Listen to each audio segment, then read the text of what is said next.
قربانی سے صدیوں کا سفر جو ہے وہ لمحوں میں طے ہو جاتا ہے۔ بسا اوقات انسان ایک کام کے لیے بہت اس کو محنت کرنی پڑتی، لیکن قربانی سے وہی کام جو ہے وہ بہت آسان ہو جاتا۔ ایک قربانی تو وہ ہے کہ جو عید قرباں پر ہم جانور کی قربانی پیش کرتے ہیں، لیکن ایک قربانی یہ ہے کہ زندگی میں جب بھی جہاں بھی موقع ملے بندہ قربانی پیش کرے۔ ایک ایسا شخص کہ جو شراب کے نشے میں مست جا رہا ہے، اس نے دیکھا کہ ایک کاغذ کا ٹکڑا ہے اور عام سی جگہ پر، یعنی کوئی کچرے کا ڈھیر ہے، وہاں پہ پڑا ہوا ہے اور اس پہ رب تعالیٰ کا پاک اور مقدس نام لکھا ہوا ہے۔ اس کی جب نظر پڑی تو فوراً بھاگا کہ اٹھا لوں۔ اسے اٹھایا، گھر لے گیا، چومنا چاہا تو سوچنے لگا میرا تو منہ ہی ناپاک ہوا ہے۔ اسے اونچی جگہ رکھا، غسل کیا، نہایا، خوشبو لگائی، واپس آیا، اس کاغذ کے ٹکڑے کو بھی خوشبودار کیا، مشک بار کیا، اور ساری رات روتا رہا اور اس کی تعظیم اور تکریم اور ادب کرتا رہا۔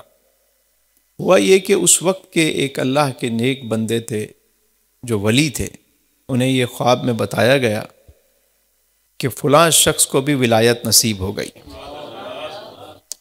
صبح وہ ڈھونڈتے ہوئے پہنچے، آ کر خوشخبری دی، کہا کہ حکم ہوا ہے کہ تم نے ہمارے نام کی تعظیم کی، ہمارے نام کا ادب کیا، ہمارے نام کو بلند کیا، ہم نے تمہارے نام کو بلند کر دیا۔ آج دنیا انہیں حضرت بشر حافی رحمۃ اللہ علیہ کے نام سے جانتی ہے۔ دیکھیے ایک چھوٹا سا واقعہ اور مقام و مرتبہ کتنا ملا۔ اسی طرح حضرت بایزید بستامی رحمۃ اللہ تعالی علیہ، آپ فرماتے ہیں رات کا وقت تھا، میری ماں نے مجھ سے پانی مانگا تو میں بستر سے اٹھا، مشکیزے میں دیکھا پانی نہیں ہے، آس پاس دیکھا تو سب پانی نہیں ہے، مشکیزہ اٹھایا، گیا، پانی لے کر واپس آیا۔ اتنے میں کیا دیکھتا ہوں کہ والدہ ماجدہ سو چکی ہیں، پانی کٹورے میں ڈال کے کھڑے رہے پیالے میں لے کر، کہتے ہیں رات کا کوئی پہر تھا، ماں کی آنکھ کھلی، دیکھا پانی لے کے کھڑا ہوں، پوچھا کب سے کھڑے ہو؟ کہا جب سے آپ نے فرمایا تھا۔ سوئے نہیں؟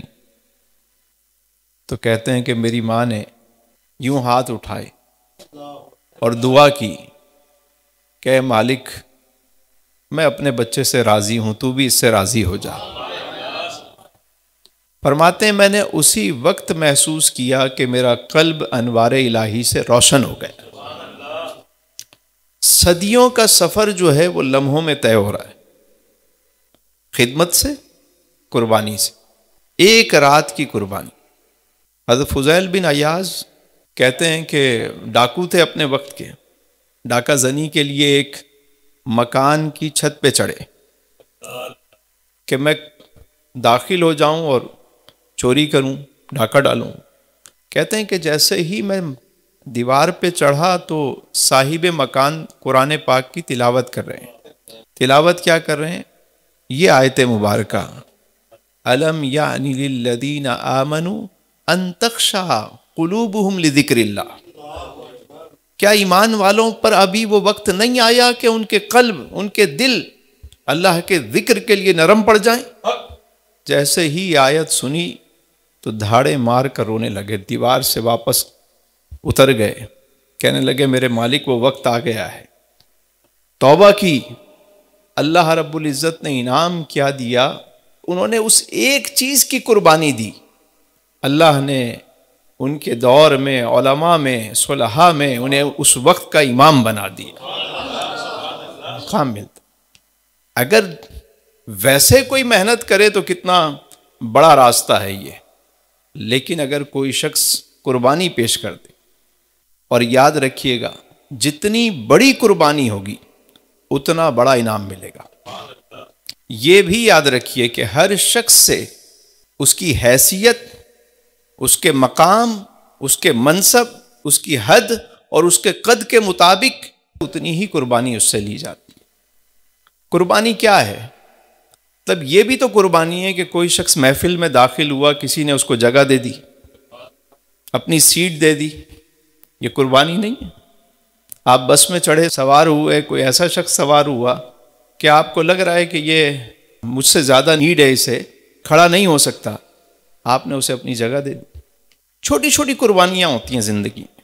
حدیث مبارکہ میں کہ ایک عورت نے ایک پیاسے کتے کو پانی پلا دیا، اللہ نے اسے بخش دیا۔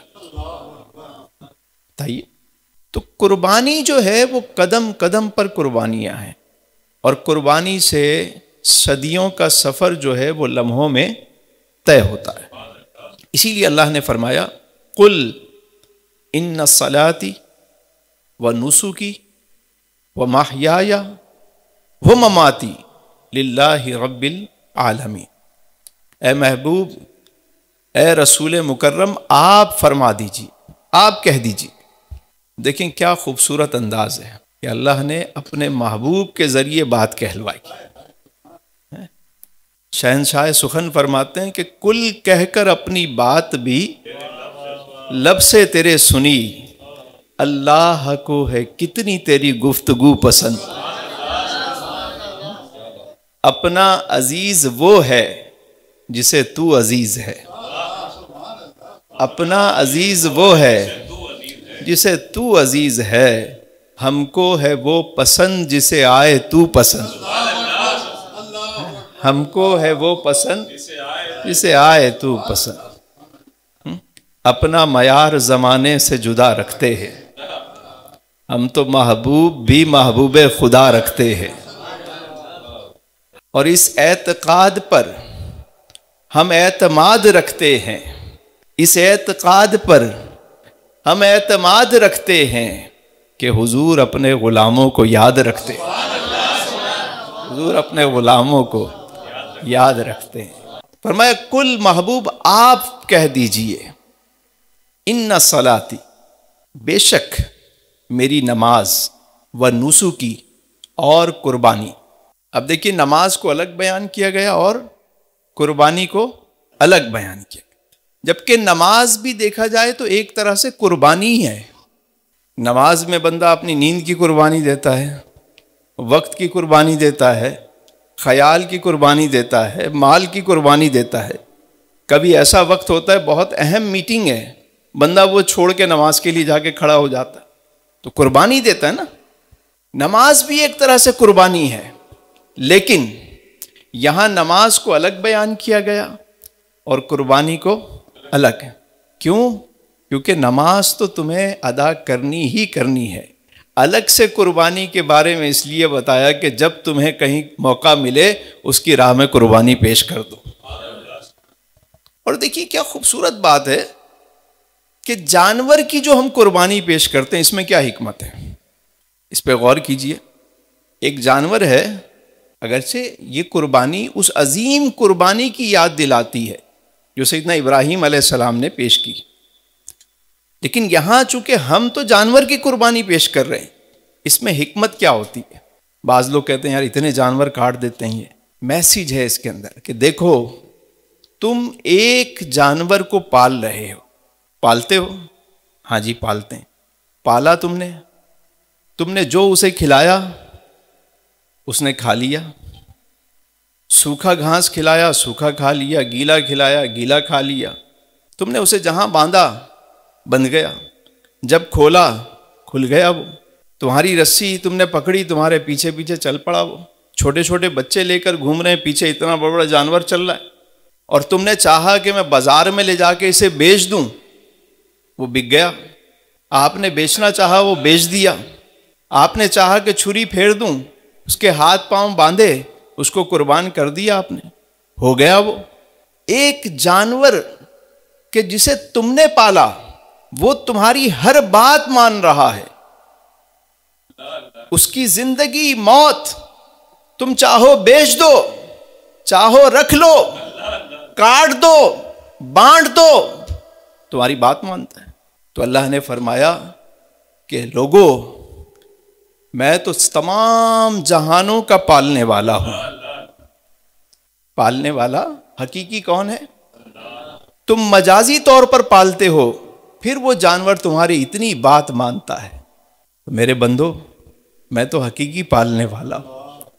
یہ قربانی جو تمہیں بتا رہی ہے کہ اس جانور کو تم نے پالا، تمہاری ہر بات اس نے مانی، اللہ جو ہمیں پالتا ہے ہم اس کی بات کتنی مانتے ہیں، کس قدر مانتے۔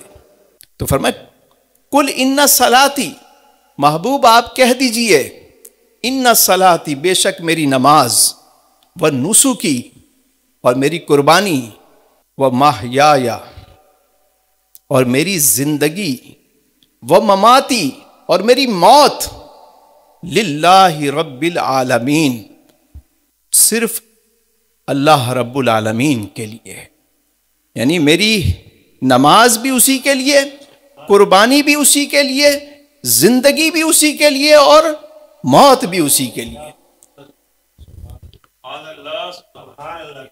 زندگی بھی اسی کے نام کی ہو، مالک جہاں رکھے میرا مالک ہے، دکھ میں بھی اللہ، سکھ میں بھی اللہ، آسائش میں بھی اللہ، آزمائش میں بھی اللہ، راحت میں بھی اللہ، تکلیف میں بھی اللہ، بس اللہ ہی اللہ، بس اللہ ہی اللہ، ہر حال میں اللہ۔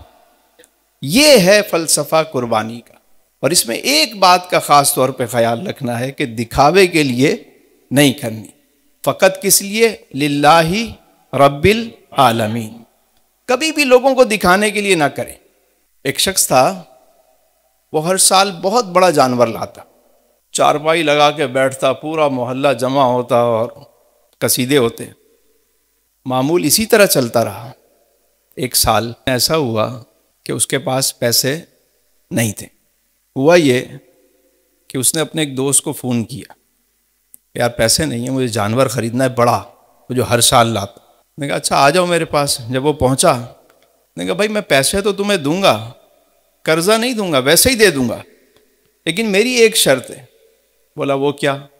کہ پیسے میں تمہیں تمہارے محلے والوں کے سامنے دوں گا، سارے محلے والے کو جمع کرنا، اہل علاقہ کو، میں آؤں گا سب کے سامنے بتاؤں گا کہ میں اسے پیسے دے رہا ہوں۔ کہنے لگے کیا بات کر رہے ہو بھائی، میری ناک کٹواؤ گے، بے عزتی کرو گے، نہیں دینا تو مت دو، یہ کیا بات کی، تم سب کے سامنے دکھاوا کرو گے؟ تو وہ دوست بھی کوئی بابا جی تھا، کہنے لگا تمہیں سب کے سامنے یہ دکھاوا پسند نہیں آئے گا؟ کہا ہرگز نہیں۔ تو کہا ذرا غور کرو کہ جس خالق کے لیے تم قربانی پیش کر رہے ہو، جب اس کے لیے تم دکھاوے کی قربانی پیش کرو گے تو وہ تمہاری اس قربانی کو قبول کرے گا؟ بات سمجھ میں آ رہی؟ دیکھیے، جب بھی قربانی کریں، چھوٹی سی قربانی بھلے آپ پیش کریں، لیکن کریں فقط اللہ کے لیے، لوگوں کو دکھانے کے لیے۔ بڑی کرنا چاہتے ہیں بڑی کریں، جتنا زیادہ کریں گے اتنی زیادہ برکت ہوگی، لیکن کریں گے ہم فقط اللہ کے لیے، فقط اللہ کے لیے۔ اور صاحبو ایک بات عرض کروں کہ جب اس کی راہ میں کوئی چیز قربان کی جاتی ہے نا، اس میں واقعی برکت ہو جاتی ہے۔ حلال مال میں دیکھیں کتنی برکت ہے، روزانہ کتنے لاکھوں کروڑوں جانور کٹتے ہیں، اور ہر سال کہاں سے آ جاتے ہیں یہ؟ کبھی غور کریں، کئی ممالک میں جانا ہوا، کیٹل فارمنگ، بڑے پیمانے پر لاکھوں جانور مجھے کہیں نظر آئے، اتنے بڑے بڑے فارم دیکھے میں نے، لیکن حلال جانوروں کے دیکھے، حرام جانور کے کبھی مجھے اتنا ایک ساتھ کبھی نظر ہی نہیں آئے، شاید آپ نے بھی نہ دیکھے ہوں کہیں۔ جبکہ بکری، گائیں، ان کی افزائش کتنی ہوتی ہے، اور حرام جانور جو ہیں اس کی ایک ایک دفعہ میں کتنے بچے وہ دیتے ہیں، لیکن اس کے باوجود بھی حلال میں برکت کتنی ہے، یہ دیکھیے۔ اور یہ بھی غور کیجئے کہ جس بندے کو آپ قربانی کرتے ہوئے دیکھیں گے نا ہر سال اللہ کے لیے، اس کے مال میں برکت ہوتی رہے گی، ہر سال اسے توفیق مل جاتی ہے۔ یہ آزما کے دیکھیں، یہ میری زندگی کا تجربہ ہے کہ جب آپ اللہ کے لیے قربانی کی نیت کرتے ہیں اور ایک دفعہ کوشش کر کے کر لیتے ہیں، اگلے سال خود بخود اسباب بننا شروع ہو جاتا ہے۔ دنیاوی طور پہ ایک اصول ہے کہ مال خرچ کرو گے کم ہو جائے گا، لیکن یہاں الگ اصول ہے، جتنا خرچ کرو گے اتنا بڑھے گا، اس کی راہ میں جتنا دو گے اتنا آئے گا۔ بانٹتے جاؤ گے برکت ہوتی جائے گی۔ یہ جو پوری دنیا میں دوسری اقوام کی جو تعداد ہے وہ گھٹ رہی ہے، آپ دیکھیں یورپی ممالک میں چلے جائیں، 80 90 سال کے بابے ملیں گے، نوجوان نسل ختم ہوتی جا رہی ہے، افزائش نسل ختم ہو رہی ہے ان کی، اور مسلمانوں کی بڑھتی جا رہی ہے۔ کیوں؟ کیونکہ مسلمان قربانیاں دے رہے ہیں۔